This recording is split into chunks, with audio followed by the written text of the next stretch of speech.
Magandang umaga mga boss, live mula dito sa Pag-asa Weather and Flood Forecasting Center. Narito na ngayon ang latest sa ating panahon.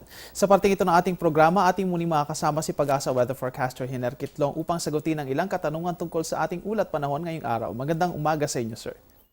Yes, Earl, maraming salamat at magandang umaga. Mga kabayan, isang magandang umaga muli sa inyong lahat.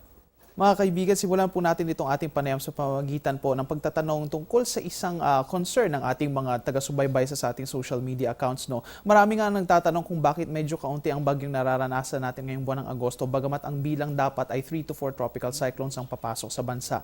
Ginong Kitlong, bakit nga buba konti ang itong nararanasan nating tropical cyclones ngayong buwan na ito? Yes, mga kababayan, unang-una po sa buwan po ng Agosto ay dapat ay meron po tayong average na umaabot ng 3 hanggang 4 na bagyo ang maaari pong pumasok sa Philippine Area of Responsibility. Pero sa ngayon po ay halos isa pa lamang ang pumapasok sa ating bansa. Unang-una po meron po tayong high pressure area na nakakaapekto kung saan nung mga nakarang araw ay nagdulot ito ng mainit na temperatura. At sa ngayon po ito naman pong intertropical convergence zone ay hindi naman po aktibo. Kumbaga naapektuhan po ng high pressure area ito pong ITCC kung saan kaya po hindi naging aktibo kaya hindi po ito nakakabuo ng mga low pressure area at mga bagyo. Isa pa ho ay wala po itong tinatawag nating Madden-Julian exhalation. Isa rin po itong ingredients kung saan nagbibigay po ng paraan para maging mabilis ang pagbuo ng bagyo.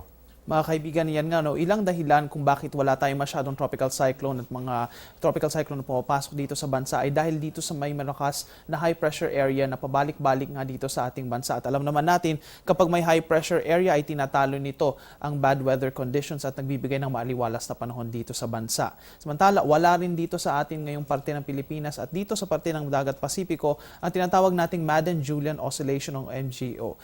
Dumako tayo dyan sa concern na yan, no, dyan sa may bagong terminolohiya na yan, Ginoong Kitlong. Ano po ba ang MJO, ang Madden-Julian Oscillation, at ano ang ginagawa nito at ang impluensya nito sa ating storm formations? Opo, ang Madden-Julian Oscillation ay na-discover po ito noong 1971. Ito po ay mga grupo ng mga kaulapan na nanggagaling po ng Indian Ocean at lumilipat din po ito patungong Pacific Ocean. Halos nagbabalikan lamang po itong dalawang ito. Sa ngayon po, medyo naging maganda po yung naging sitwasyon natin dahil hindi po nakakabuo ng bagyo dahil ito pong Madden-Julian na ito ay nasa Indian Ocean po yan. Kaya't marami po tayong nababalita ang mga pagbaha at pag-ulan sa may parting India dahil po sa epekto ng Madden-Julian Oscillation na ito.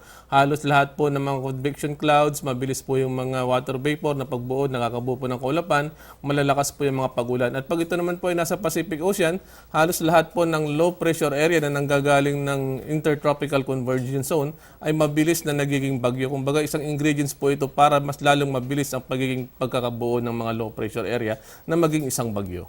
Yan nga mga kaibigan, no, itong MJO, ang Madden-Julian Oscillation, ay isang pangunahing ingredient o sangkap sa pagbuo ng isang bagyo at kasalukuyan nga itong nandito ngayon sa may Indian Ocean at wala dito sa karagatang Pasipiko. At ito nga ay mga grupo ng kaulapan na gumagalaw mula dyan sa Indian Ocean papunta dito sa Pacific Ocean at ito nga ang naghihimok na bumuo ng low pressure areas at storms dito sa mga parting ito ng mga karagatan. Kapag meron pong Madden-Julian Oscillation dito sa karagatang Pasipiko, di kaya ay sa isang body of water, ay nararanasan po natin ang increased storm activity at more often than not mga kaibigan, no, ay mas maraming mga tropical cyclone ang nabubuo sa isang large body of water dahil mas marami nga ang humidity na umaakyat at mas marami nga tayong kaulapan na nararanasan.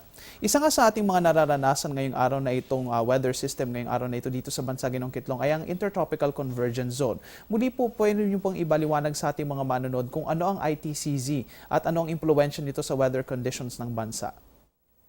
Opo, ang intertropical convergence po, para mas maintindihan po ng mga kabayan natin, mas napakasimple po, pagsasalubong po ito ng dalawang hangin na nanggagaling ng Northern Hemisphere at Southern Hemisphere. Pag nagsasalubong po yung dalawang hangin na magkaiba pang temperatura, nakakabuo po yan ng mga kaulapan. At ito po ay intertropical convergence. So, napakalawak po nito, halos sa buong equator po yan ay naapektuhan po ng ITCC at gumagalaw din po ito, depende po sa pag-ikot ng mundo.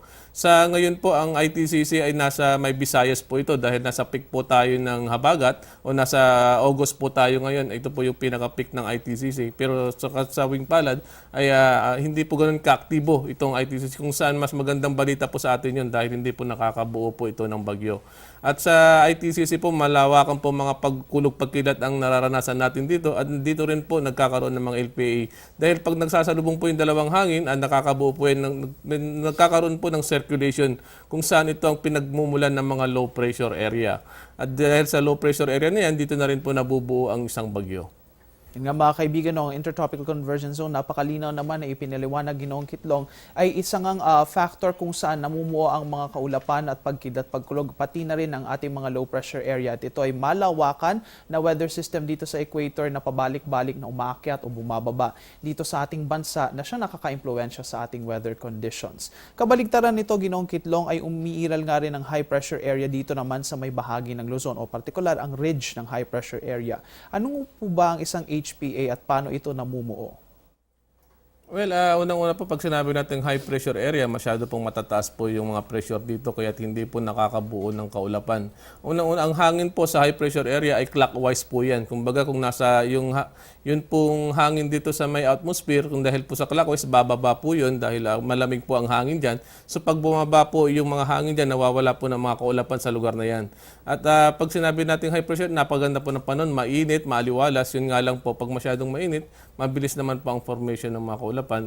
Kaya po tayo nakaranas ng medyo may kalakasang pagulan ng nakaraang araw dahil po sa mabilis na pagbuo ng kaulapan dahil sa masyadong mainit ang temperatura. Ito rin po yung dahilan kung bakit nagkakaroon tayo ng thunderstorms. Pero mas maganda po, mas maganda po ang epekto nito kaysa mga ibang weather system. Yun nga mga kaibigan, ang HPA, ang high pressure area ay isang magandang weather system na umiiral sa isang bahagi ng isang bansa. Ang high pressure area nga ay nagbibigay ng fair weather conditions dahil clockwise at downwards ang movement ng hangin at ito nga ay hindi masyadong naghihimok ng evaporation sa isang area. Ngunit nagiging mainit nga kapag kung saan merong isang high pressure area. Kaya naman nung mga nakarang araw ay nakaranas rin tayo ng mga pagkidlat, pagkulog, bagamat umiiral ang high pressure area dito sa ating bansa. Ginoong Kitlong, tapusin po natin ang panayam na ito sa pamamagitan po ng pag-alam natin sa 5 AM weather forecast ng Pag-asa. Yes mga kababayan, una-una po wala pong bagyo o low pressure area sa loob ng Philippine Area of Responsibility. Ang Intertropical Convergence po ang siyang nakakapekto sa ating bansa, kaya buong Visayas po yan, kasama rin po ang Zamboanga Peninsula, ganun din po ang Palawan, Mindoro at Davao, ganun kasama rin po ang Bicol Region. Ito po yung maapektuhan ng ITCC o Intertropical Convergence Zone, kahit asahan po natin ang mahina hanggang sa katamtamang pag-ulan at pagkilat pagkulog sa mga lugar nito. At ang kalangitan sa mga lugar nito ay magiging maulap. Samantalang sa Luzon po, kasama na po ang Metro Manila dahil naapekta naman po ito ng ridge of high pressure area. Kagaya po ng nabanggit ko kanina, maganda pong panahon ang maaari po nating maranasan. Kaya asahan po natin bahagyang maulap, maliban na lamang po sa mga pulupulong pag-ulan at pagkilat pagkulog pagdating po yan ng hapon o kaya sa gabi. Good news mga kaibigan, mananatili po ang fair weather conditions dito sa Metro Manila pati na rin dito sa malilitirang bahagi ng Luzon dahil po yan sa pag-iral ng high pressure area dito sa parting iyan ng bansa. Samantala sa may Kabisayaan naman ay umiiral ang ITCZ at included na rin po dyan, nasasakop na rin po niya ng area ng Mindanao kung saan maaari po tayong makaranas ng pag-ulan at pagkidlat, pagkulog lalo na pagsapit ng hapon at ng gabi at inaasahan po na magpapatuloy yan sa mga susunod na oras at araw. Maraming salamat Ginoong Hiner Kitlong para sa lahat ng impormasyon na inyong ibinahagi sa amin ngayong umaga. Mga kaibigan, magbabalik kami matapos ang paalalang ito.